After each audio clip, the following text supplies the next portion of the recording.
Kami masih menunggu jalannya sidang di Pengadilan Negeri Jakarta Barat, pemirsa, untuk dua terdakwa hari ini, yaitu terdakwa Dodi Prawiranegara dan terdakwa Linda Pujastuti untuk agendanya pemeriksaan saksi ahli untuk keduanya. Ada 3 saksi ahli yang akan dihadirkan, saksi ahli pidana, bahasa, dan juga digital forensik. Kami masih bersama dengan Pak Ahwil Lutan selaku koordinator ahli BNN yang juga sempat menjadi saksi ahli dalam sidang Teddy Minahasa pada hari Senin kemarin.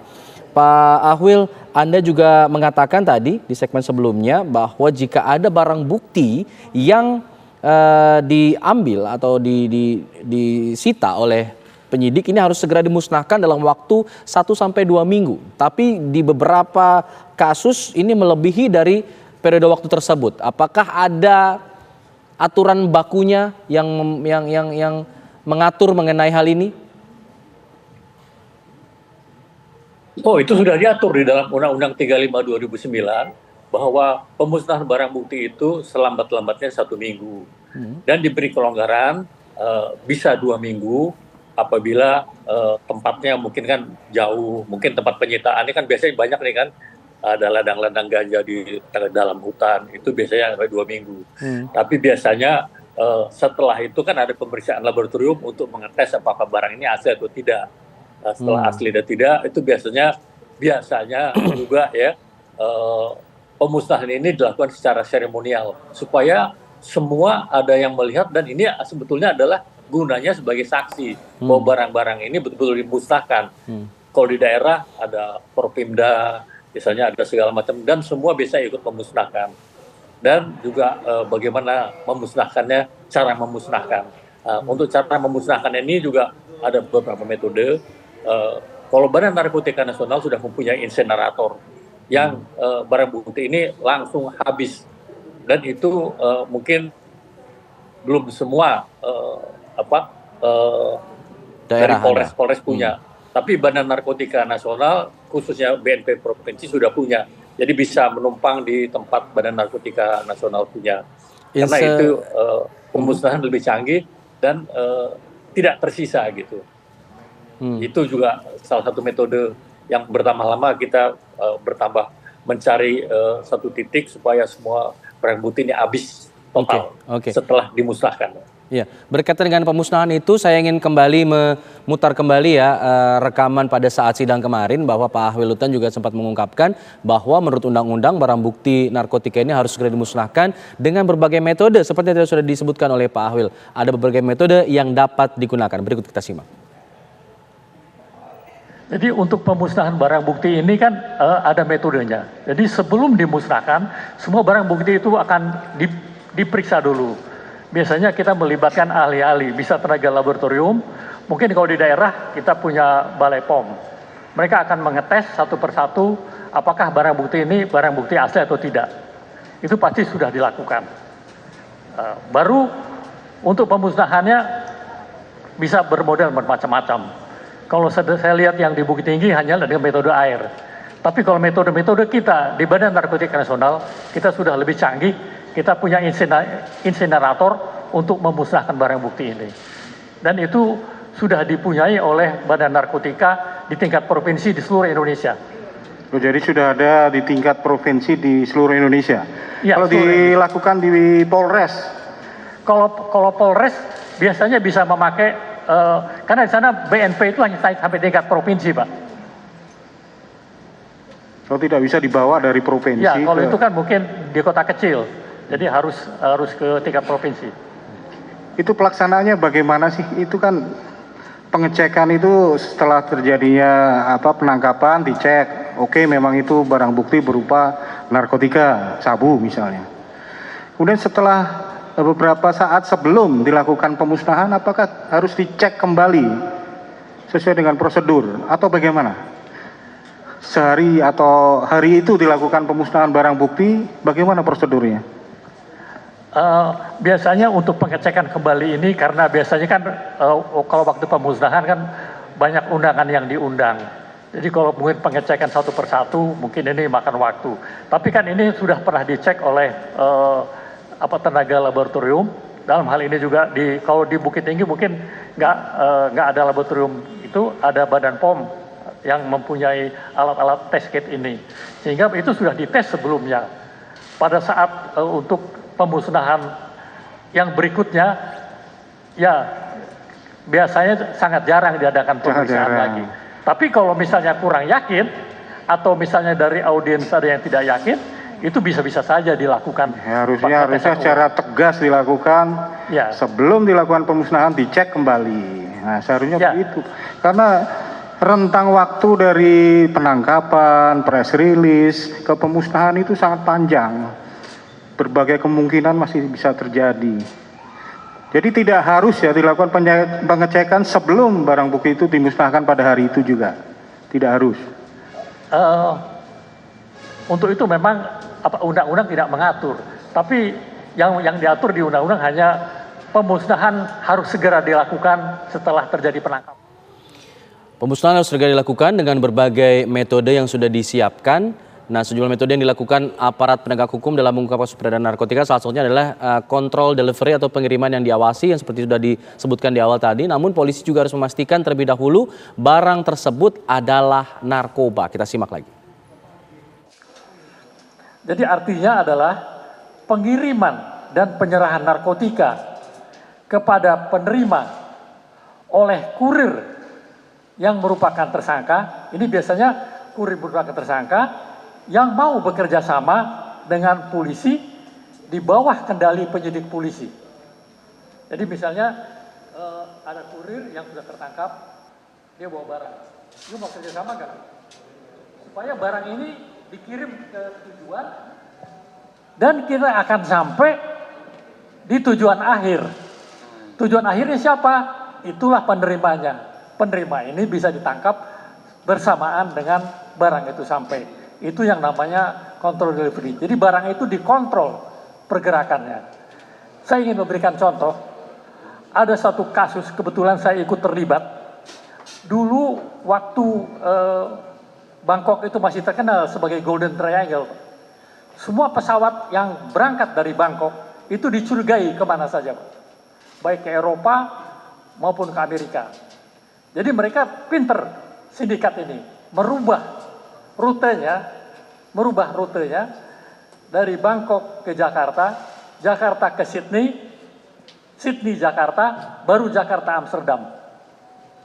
Nah ini kontrol delivery yang udah antar negara. Ini betul-betul suatu kerjasama yang harus dilakukan antar penegak-penegak hukum narkotika di negara-negara yang dilalui. Karena bisa terjadi juga negara yang dilalui ini mungkin orangnya mau pengen terkenal kan Pak, barangnya ditangkap kan, supaya bisa masuk TV gitu, bisa terjadi sehingga putuslah jalur yang ke penerima akhir. Jadi makanya kontrol delivery ini kalau antar negara itu lebih sulit, itu harus betul-betul kerjasama antar undercover agent yang ada di tiap negara. Tapi kalau yang sekarang berlaku di kontrol delivery di Indonesia, ini umumnya adalah kontrol delivery yang kita lakukan dengan perusahaan-perusahaan kargo yang ada di Indonesia, Pak. Kita pernah bekerja sama dengan JNI, kita pernah dengan DHL. Jadi waktu datang pertama, DHL kasih tahu, mereka kan punya alat scanning, Pak. Pak, ini barang narkotika, Pak. Jadi kita udah kasih tahu kan, barangnya ada. Jadi di barang kita kawal, mau tujuannya kemana? Tujuannya ke Surabaya, Pak. Yang penerima alamatnya jelas? Jelas. Nah ini namanya kontrol delivery. Barang ini dikontrol, sampai di tempat tujuan, orang yang ngambil ada, tangkap. Ini namanya kontrol delivery. Itu kalau boleh saya ambil simpul sedikit,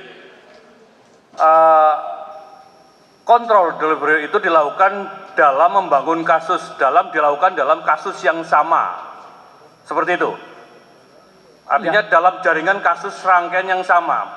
Ya, kasusnya sudah jelas, barang narkotikanya jelas gitu. Kalau barang narkotikanya belum jelas kan kita kontrol apa yang mau kita kontrol gitu. Jadi kontrol delivery ini maksudnya sudah jelas barangnya, kita bisa mengikuti, yaitu yang saya cerita, kita pernah melalui 5 negara. Dan semua berhasil. Termasuk waktu sampai di Amsterdam, kita udah ingatkan, jangan ditangkap oleh polisi lapangan terbang. Biar barang ini mengalir dulu sampai di mana. Dari lapangan terbang ternyata barang ini bukan di kota Amsterdam, tapi ke kota kecil di luar Belanda. Dan kita tangkap, sehingga dengan control delivery ini tujuannya apa? Untuk menggulung. Jadi kita melihat back kembali siapa-siapa saja yang terlibat. Ya. Di Dalam Amsterdam, kasus itu di maksud Bangkok, di Jakarta, kita bisa tangkap semua. Itu yang digunakan. Mengapa teknik ini dipakai untuk control delivery? Baik, kita masih bersama dengan Pak Ahwil Lutan. Pak Ahwil, tadi kita dengarkan sama-sama ya keterangan Bapak di persidangan.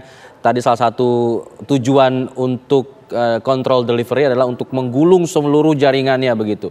Tapi kalau untuk kasus-kasus yang melibatkan oknum-oknum pejabat kepolisian, apakah dimungkinkan untuk menggulung seluruh jaringannya itu, Pak? Dengan cara apa biasanya, Pak?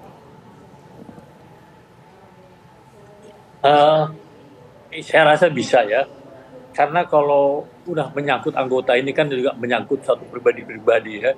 Tapi di antara pribadi ini juga ada anggota-anggota yang baik dan anggota-anggota yang clean, yang bersih ya. Jadi kita juga, ya itu tadi saya bilang, antara anggota yang bersih dan yang tidak, itu kita bisa mulai menilai. Makanya sebetulnya penempatan yang paling baik untuk orang-orang yang bertugas di kesatuan narkotika ini adalah orang-orang yang memang bersih, terlatih, dan mempunyai dedikasi. Karena narkotika ini bukan satu hal yang hanya suatu kejahatan biasa, tapi ini adalah kejahatan kemanusiaan yang banyak membunuh manusia-manusia lain. Jadi ini juga kita sangat hati-hati sekali.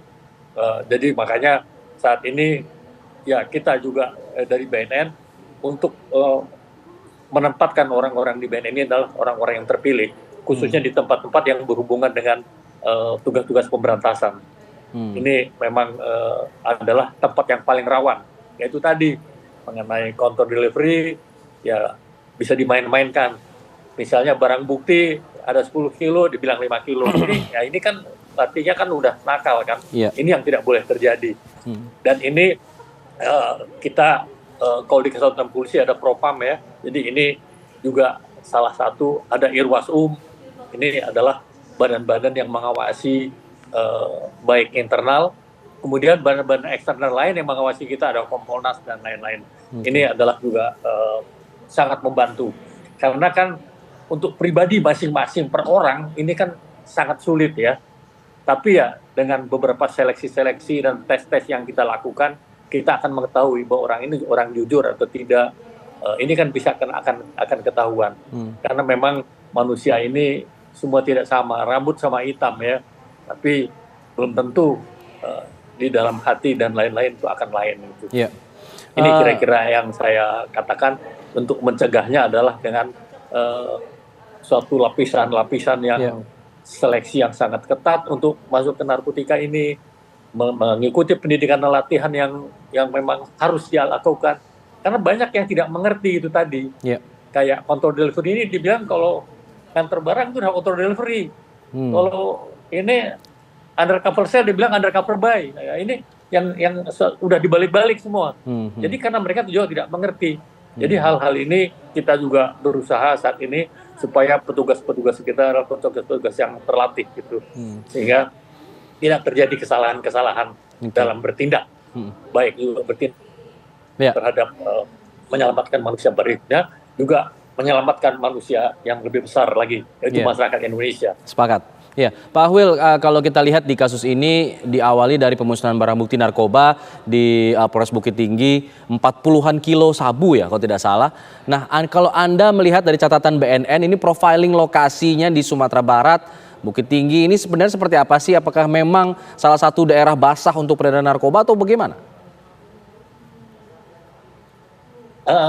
Memang daerah narkoba ini kan selalu mencari celah atau daerah-daerah yang dianggap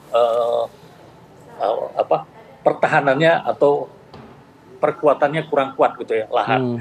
Narkotika ini selalu mencari jalan atau istilahnya itu modus-modus operandinya akan berubah.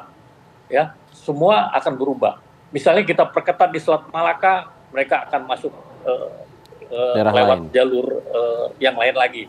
Misalnya pernah lewat jalur darat, pernah ditangkap lewat Timor Leste, terus di Selat Malaka kuat, mereka pindah ke selatan lewat Laut Cina, masuk ke Samudra India, terus diperketat lagi di Selat Malaka, mereka masuk lewat darat, lewat jalur Pontianak, ya kan? Jadi semua bisa terjadi. Diperketat lagi di sini, mereka masuk lewat PNG. Jadi semua artinya bisa terjadi gitu ya. Mereka selalu mencari celah. Dan bukan hanya di sini, Pak. Saya kebetulan kan ya Duta Besar Republik Indonesia untuk Meksiko sebelumnya. Itu pernah drug enforcement itu ke waktu dalam satu rapat kita, dia bercerita bahwa ada penyelundupan kokain dari Amerika Selatan ke Amerika Serikat. Mereka memakai alat apa? Alatnya itu adalah submarine yang tidak ada manusianya. Jadi apa? Kapal selam yang dikendalikan dengan remote control. Itu baru tertangkap setelah perjalanan ketiga. Jadi setelah 3 kali lewat. Jadi 3 kali 8 ton kokain masuk ke Amerika. Ya itu tadi. Jadi mereka mencari celah dan kesempatan dan juga mungkin kelemahan-kelemahan petugas. Mungkin dianggap ya jumlah polisi di Bukit Tinggi tidak terlalu banyak. Polisi-polisinya kurang terlatih misalnya. Nah itu kadang-kadang mereka cari. Tapi kalau masuk lewat Metro Jaya misalnya, mereka kan siap. Di Jakarta polisi banyak gitu kan. Jadi mereka biasanya minggir dulu.